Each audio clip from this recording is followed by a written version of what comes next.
Operation Sindoor நடவடிக்கையை பிரதமர் நரேந்திர மோடி வெற்றிகரமாக நடத்தி காட்டியுள்ளதாக மத்திய தகவல் மற்றும் ஒலிபரப்புத்துறை இணையமைச்சர் எல் முருகன் பெருமிதம் தெரிவித்துள்ளார்.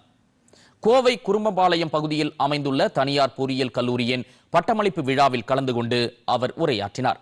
ஆபரேஷன் சிந்தூர் நடவடிக்கையை அதிநவீன தொழில்நுட்பங்களை பயன்படுத்தி இங்கிருந்தே எதிரிகளை தாக்கியதாக கூறினார்.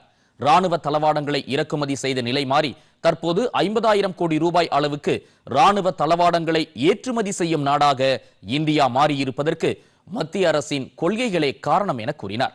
மாணவர்கள் அனைத்து துறைகளிலும் போட்டி போடுபவர்களாக மாற வேண்டும் என்ற உன்னத நோக்கத்தின் அடிப்படையிலேயே தேசிய கல்விக் கொள்கை உருவாக்கப்பட்டிருப்பதாக குறிப்பிட்ட எல் முருகன், இந்தியாவின் வந்தே பாரத் ரயில் உலகின் பல நாடுகளுக்கு ஏற்றுமதி செய்யப்படுவதையும் சுட்டிக்காட்டினார். ஒரு வாரத்திற்கு முன்னாடி நமக்கெல்லாம் தெரியும், நாம் எல்லாம் மிகப்பெரிய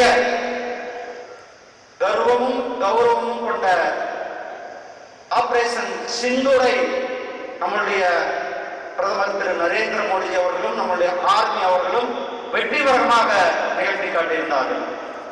அப்படிப்பட்ட ஆபரேஷன் சிந்தூர்ல தொழில்நுட்பத்தை மிக அதிகமான அளவில் பயன்படுத்தி இருக்கிறது. இந்த தொழில்நுட்பம் நாம் எல்லை தாண்டவில்லை அல்லது சர்வதேச எல்லைக்கு கிராஸ் பண்ணல, நம்ம நாட்டுக்குள்ளேயே இருந்து நம்மளுடைய தொழில்நுட்பங்களோட நம்மளுடைய ராணுவம் எதிரிகளை அழிக்க முடியுதுன்னா அது நம்மளுடைய இந்தியா தேசத்தினுடைய நம்முடைய பிரதமர் திரு நரேந்திர மோடி அவர்களுடைய இந்த தேசம், நம்மளுடைய மிலிட்டரியினுடைய பவர், இவ்வளவு டெக்னாலஜி உருவாக்கி இருக்காங்க. இந்த டெக்னாலஜியுடைய சொந்தக்காரர்கள் இருக்கின்ற இந்தியாவில் இருக்கின்ற இளைய சமுதாயமும் அங்கே இருக்கின்ற என்ஜினியர் கூட